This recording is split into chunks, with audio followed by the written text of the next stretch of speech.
madaxweynaha aadan cabdulle 7 sano meesha joogo wafdi kasta oo dawladda meesha loo diro si fiican uma aysan qaabilayn waa tadbacda bil 62 cabdirasaaq cabdi xuseen oo wasiir arrimaha gudaha intuu tagay inay dhabarka xijiyeen airportka markay uu ka soo degay inay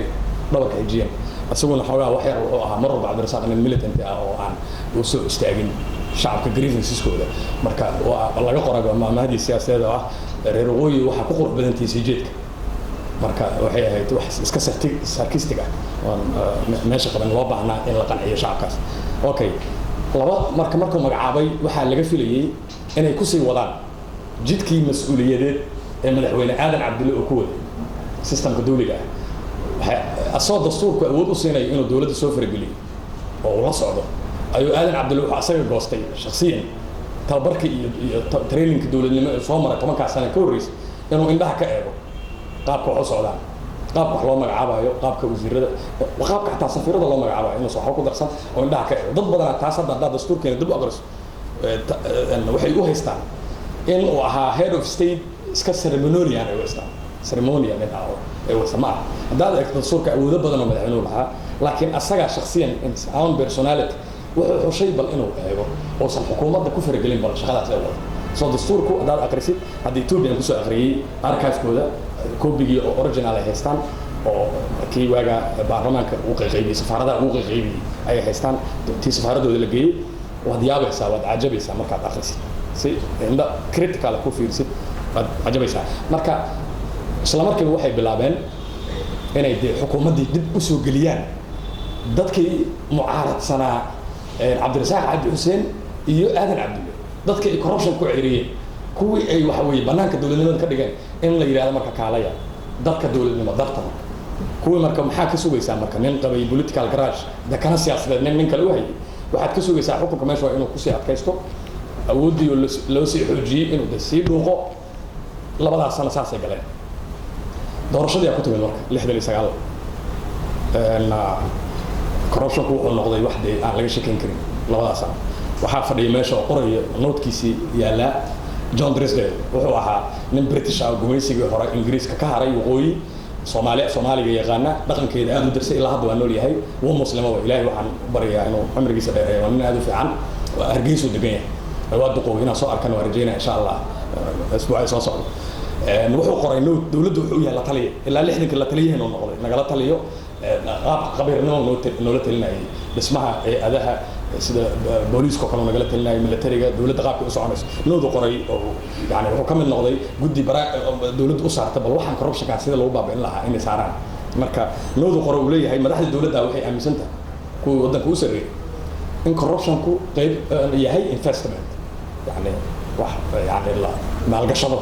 investment waayo waxay leeyihiin buu yiri markaan la sheegnay oo nirsaan guddiga waxa ku jiray waa nool yahay ilaahay asaga nasiib dheeray jaamac maxamed qaali oo markaas special branch ee booliiska NSS waxa loo ma jirin wadankan wadan rayid oo dimuqraadiyad fiican waxa jiray NSS waxay hoostagaysa booliiska special branch booliiska ka mid ah intelligence-ga sirdoonka jaamac maxamed qaali baa noo hayay oo faarax suugle ka bedelay faarax suugle maxamed saad raakisi wariyay oo special branch-ga madax u ahaan sirdoonka wadanka marka way isla baareen waa soo heleen sirta iyo qaabka u socdaan dawladdii horgeeyeen ayadoo qoraal ah oo dhowr iyo 50 page ah madaxweynihii wasaarihii ayagoo kule saara u socdaan wasiirka arrimaha gudaha waxay ku yiraahdeen nin Soomaaliya maanta hadalkay ku dhaheen oo la yaabo ninka Ingiriiska wuxuu ah waxay ku yiraahdeen nin Soomaaliya maanta waxa uu xado oo wadankan ka xado xaguu naga geenaya ma dibadda geenaya waa ma yiraahdeen guriyo noogu dhisaya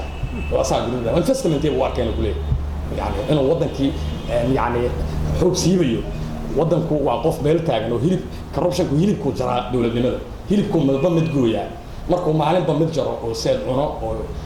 kuruska jaro oo lugta jaro meel jaro waxa soo baxaya wax la yiraahdo skeleton qolfoof dawladnimo meesha always qofka afuufay ku dhacaysaa marka saas hadii la yiraahdo waa dhacaysaa waa waxa qarad ku baaboo political corruption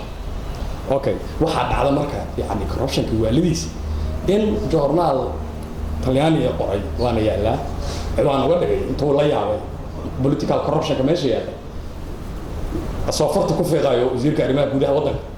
30 milyan waa 30 milyan oo istaa oo shilin Soomaaliya oo bangiga u kala baxay ayadoo qaabka noocaas lagu socdo aniga la shaqadaas waxaan ku mataalay filan laga sameeyay Senegal oo sameeyay فيلم يقان كوين عثمان سنبال أفريقيا عامك فيلم كاس يوحى ديسكريبشن اسكو سميناي قابكي سياسة دين للو فرمول الدري كسعود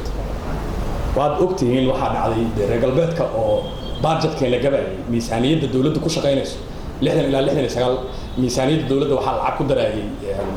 Ingiriiska iyo Talyaaniga iyo Jarmalka iyo Mareykanka wadan badan in lagu tilmaameen journalka Washington Post in ciwaanka waran ku qoray the graveyard of aid qabuurihii yani gargaarka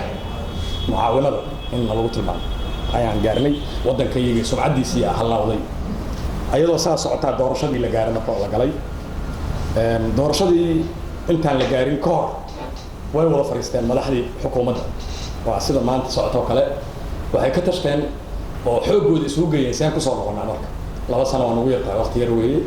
qaabkan ku soo noqonaa shacbigina waxa weeye waana hortaagan yihiin maxaa sameynaa marka waxa la qorshaystay through thick and thick ama habooda ama hadhacdo waa inaan hubinaa inaan soo noqono si kastaba waa inaan hubinaa maxay sameeyeen marka waa arkeen in shacbiga ay qorti isu gali doonaan dhowr bil ka hor waxaa la meel mariyay oo la ansixiyay sharci wasiirka arrimaha gudaha awood u siinay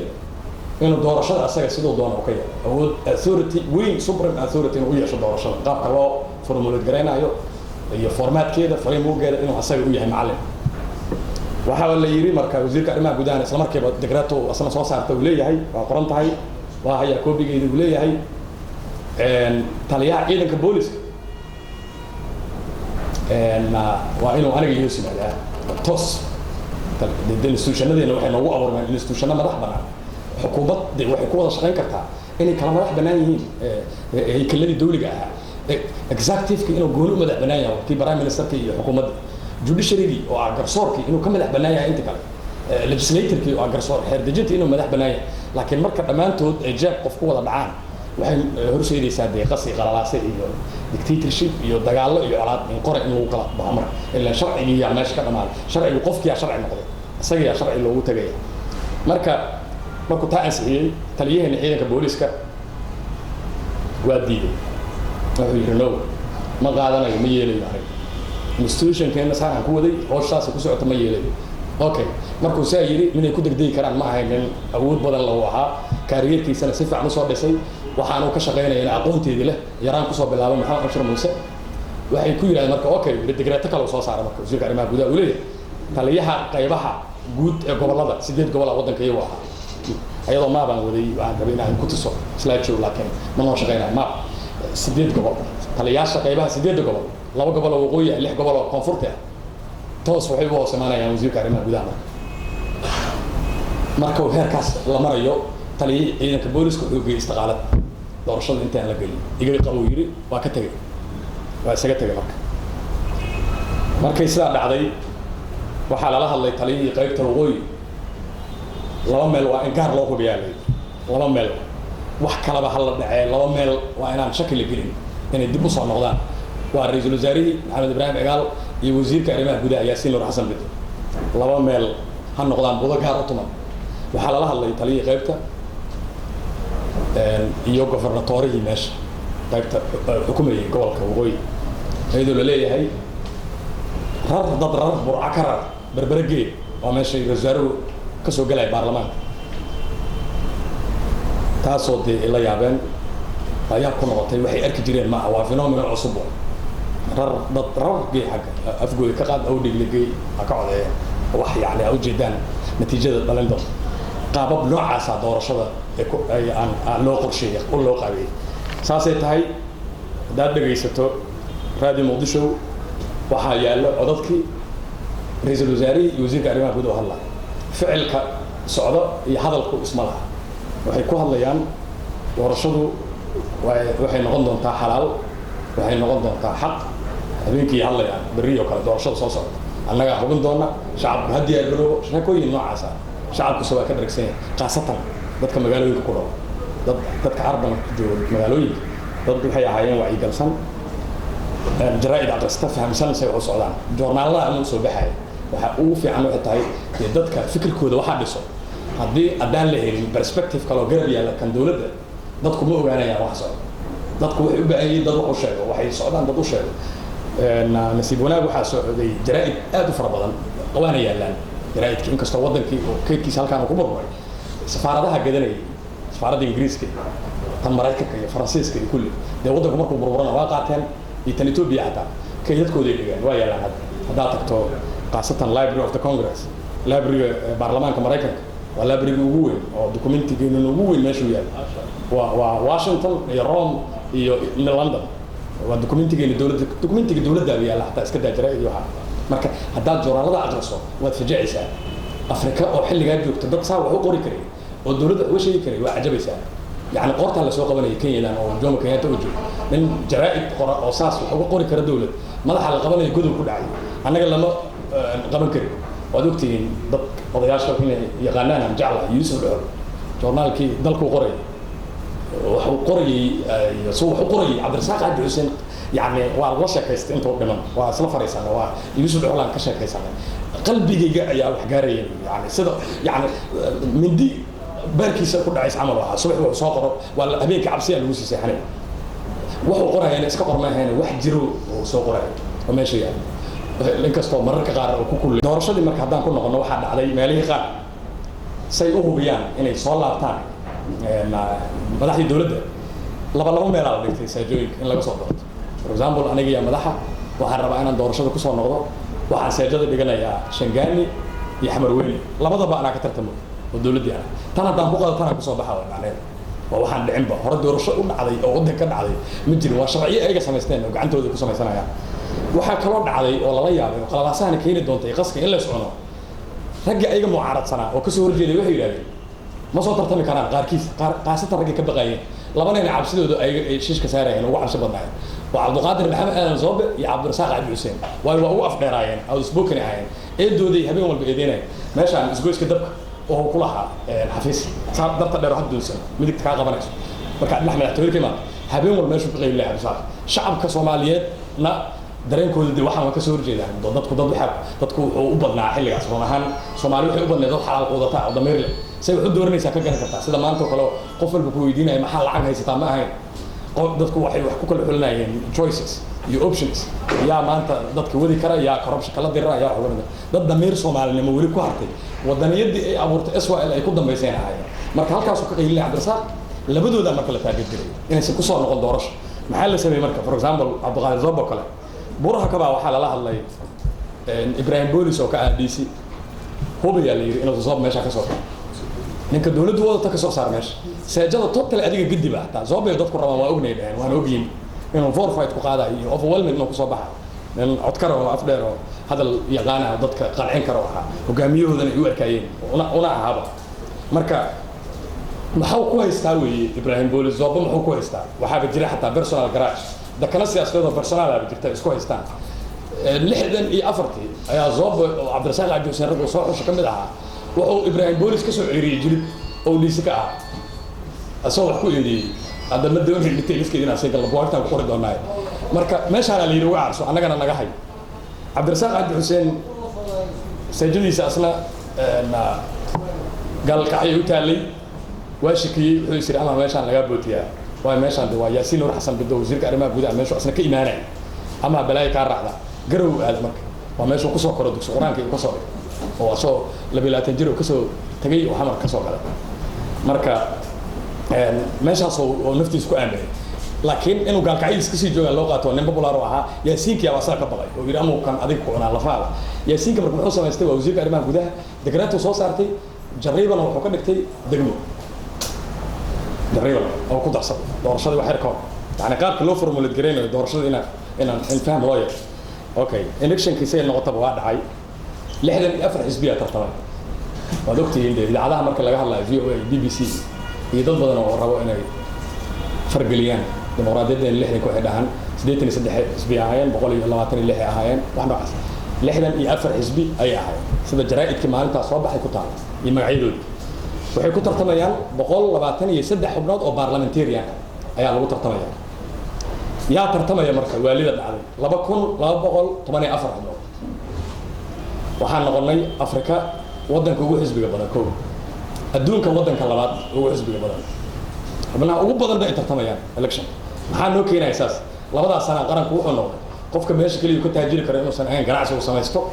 nolol asaga uu is-abaabulo isagu wax u raadiyo ay tahay inuu qaranka kaygaan doorashahan la kala jiidanayo oo dhinac ka galo xisbiyadaas waxaa ka mid ahaa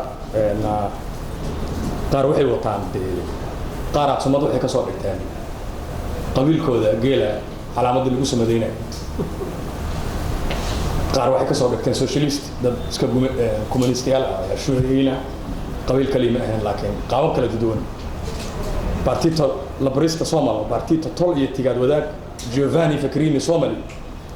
iyo xisbiyo kale noocaas oo tiro badan markadaas waxay sameynayaan oo ay xisbiyada ku sameynayaan ayadoo 57 tobankii sano dowladnimada loo diyaarinayo sharci baarlamaanku ansixiyay uu yaalo sharcigana waa yaalaa koobigiisi oo dowladdu ansixiso leedahay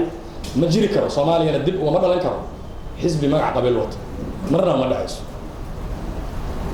markaas mar wax yar ka hor marka xisbiga Daily Reflex bedelay xisbiga Dastuur Mustaqil Soomaali uu isu bedelay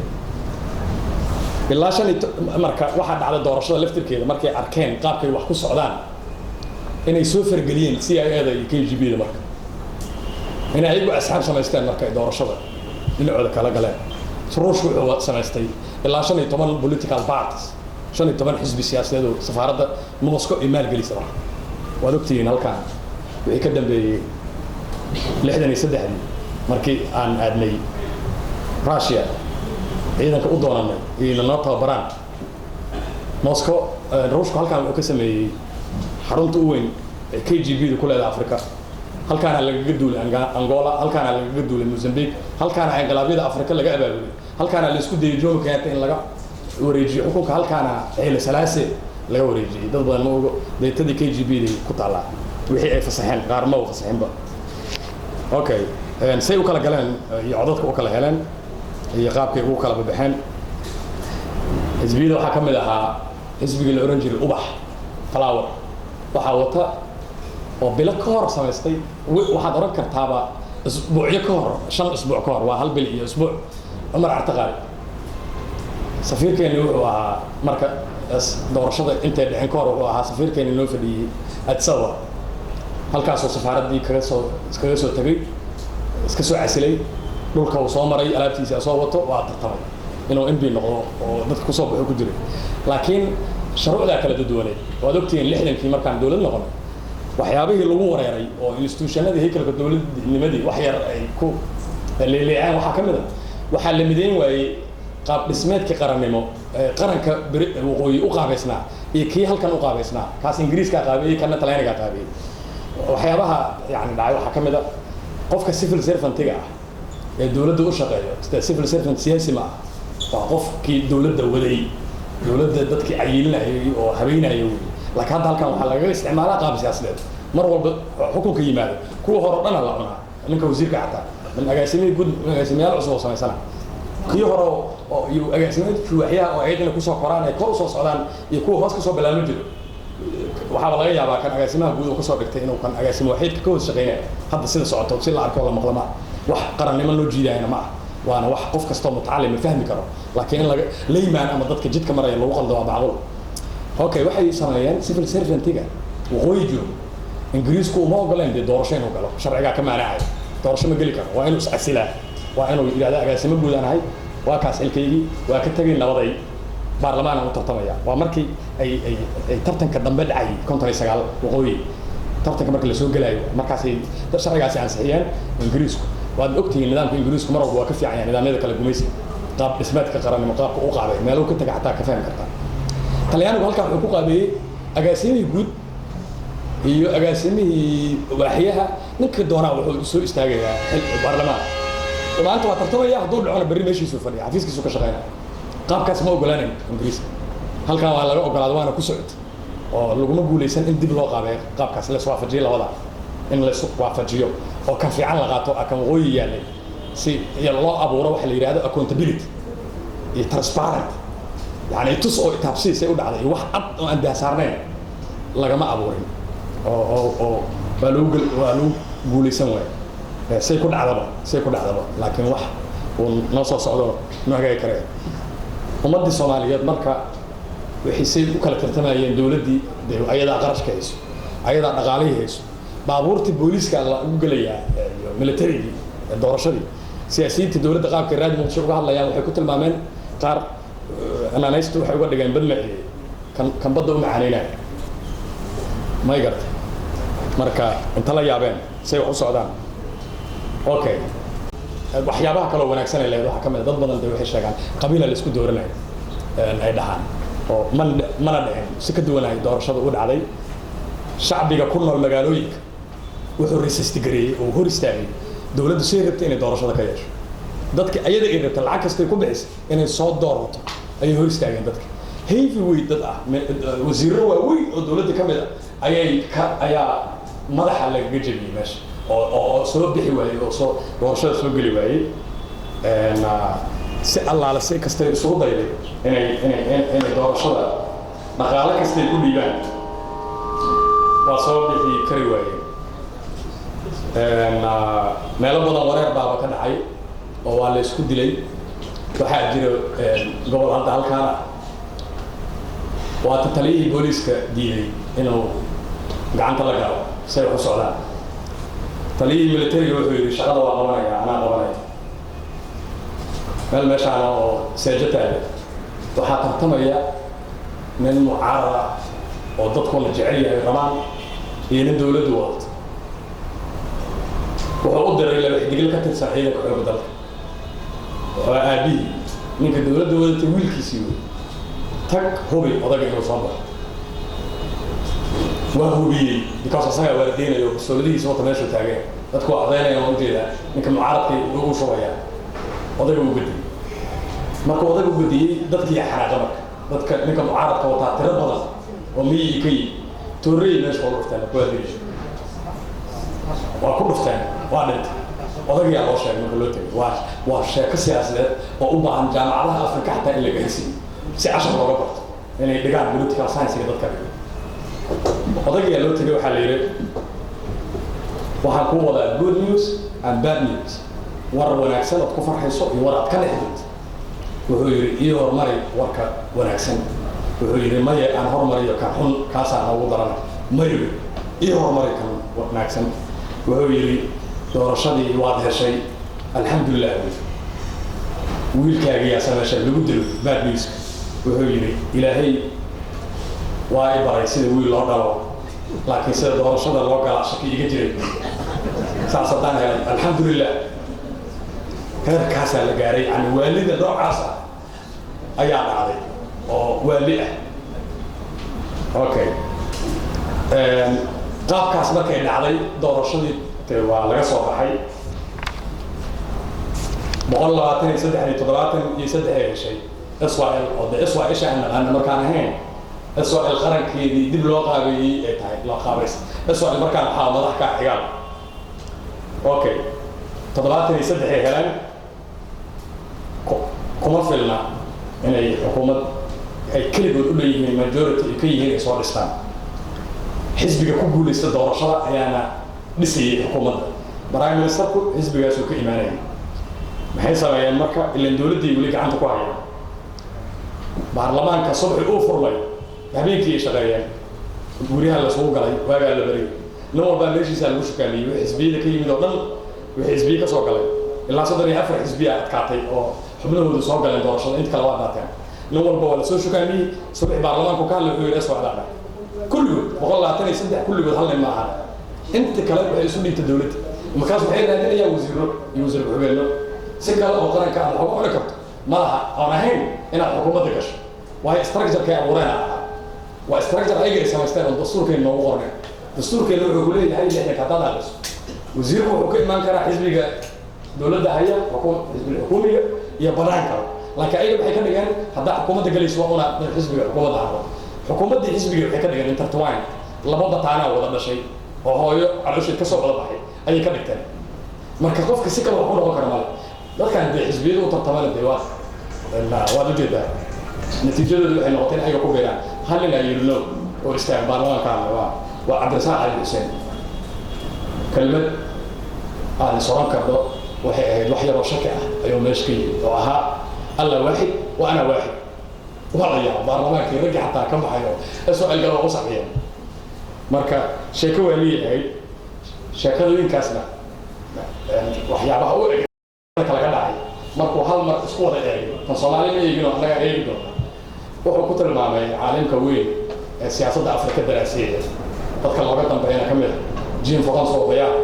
oo qoray buug ciwaankiisu yahay The Politics of the Belly siyaasadda caloosha wuxuu ku bacnay siyaasadda caloosha caloosha socdaa waxa weeye caloosha wax geli يعني ummadii institutionadii see loo develop garaya see sharci loo sugaa mar haddii sharcigu meesha ka baxo wixii noo qornaa haddii lagu dhaqmi waayo waxa uu horseedaya waa burbur iyo baaba iyo kala tag waa leadership mas'uuliyadda saaran ka mid inuu u daneeyo ummadiisa inuu u daneeyo carruurta inuu u daneeyo hooyooyinka inuu shacbiga u daneeyo hadduu taa u daneyn waayo dee wuxuu noqonayaa danaysta waa dhaafaya egoist noqonaya ninaan hataa ubadkiisii aan kala jeclayn markay saa u dhacday doorashadii waxaa laga soo baxay iyadoo dawladdii gacmaheeda u ka da'ayo dhiig subaxii doorashada 42 qof aa geeriyood ilaahay u naxariisto dagaal ka dhacay darteed meelihii la isku dilay meelihii dagaalku sida uga dhacay laascaanooda ka mid ahaa dad badan oo ay ka tartamayeen dawladda diidan iyo kuwa la socda labada waa la isku laayay laakiin guud ahaan markaad soo koobto meelihii laga tartamo oo dhan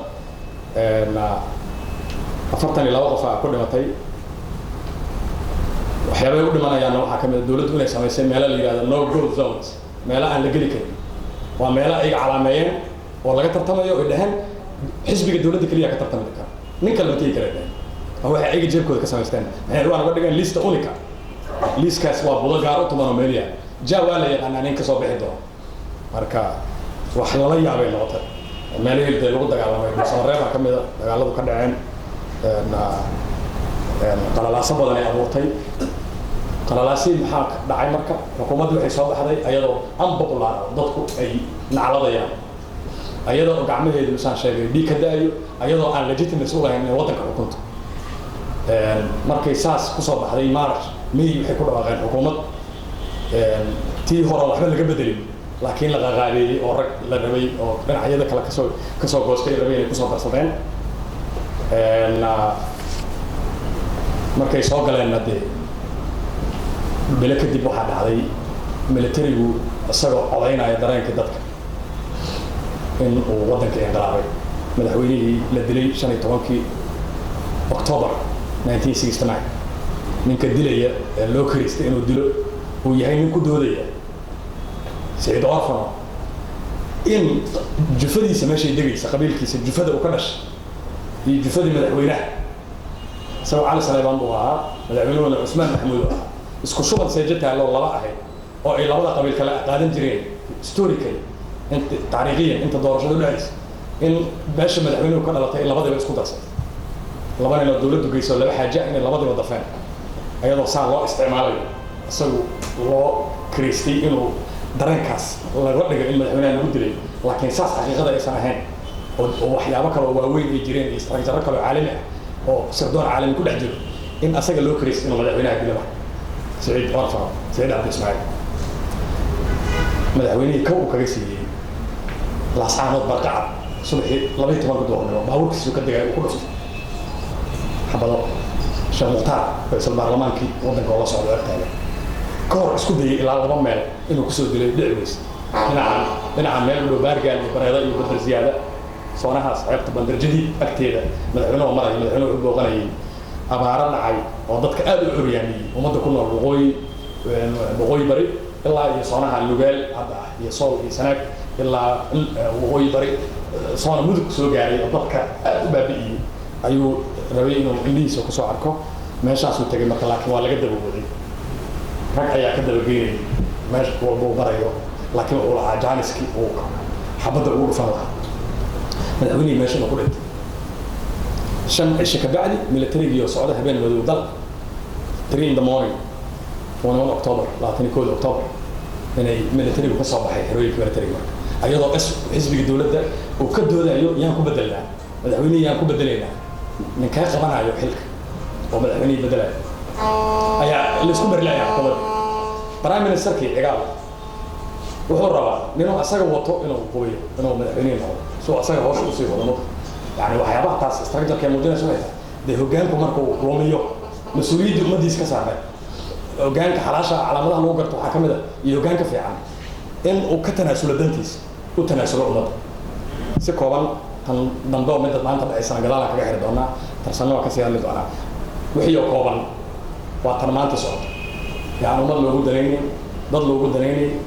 وضن لوجود دليني السويديني وضن كيا كلا جو أي عدد أسي كلا جو أي بان وضن كي معلم بواسي كلا صعد كيف بقى يصعد أيضا السويديني حاجين كصعد عمر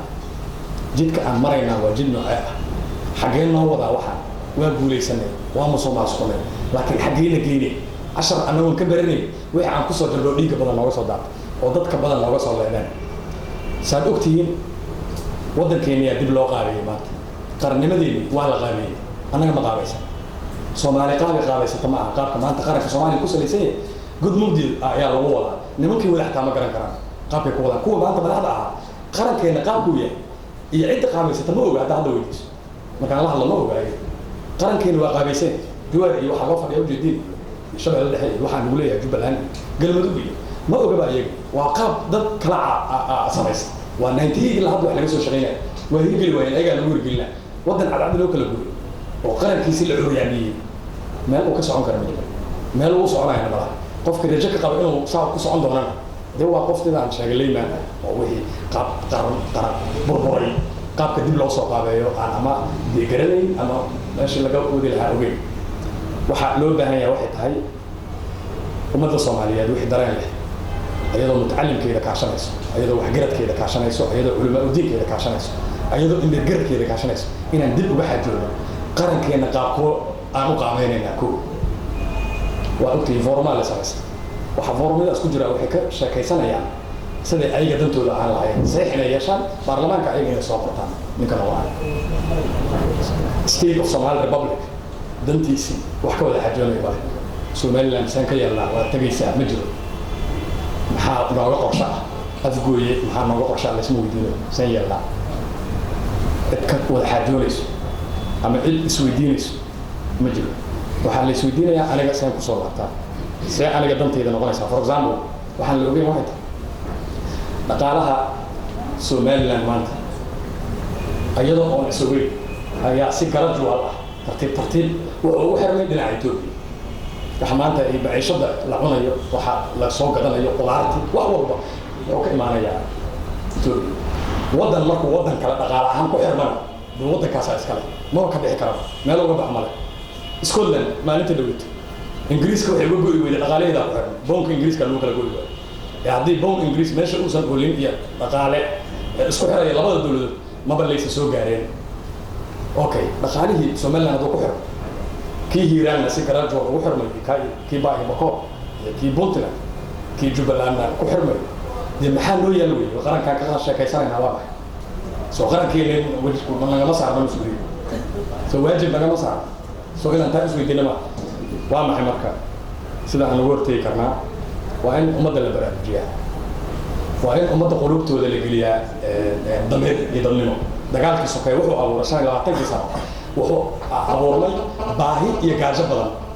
dadku wuxuu galay xaalad survival ah wallahi between life and death geeri inoo dadka hadda marka la sheekaysto psychologically geerida hadda waxay noqotay wax iska caadi ah qof hadduu dhinto dadku waa weydiiyaa waa naxaya dad qaar waxay waa naxaya laakiin maxdinta markay badato oo aad meesha iska joogto oo maalin boqof ay taqaana dhinto deedna geeridu waxay noqonaysaa wax ka mid ah everyday life nolosha caadiga ah ee quudka cunaysa la mid noqonaysa waana la mid noqotay xamal qofka markuu luus gareynaya laba waxyaabo وأساسه أجرتان كقف لبدا وحي الله داني يسلم بني آدم نومتي إسلام إسكداف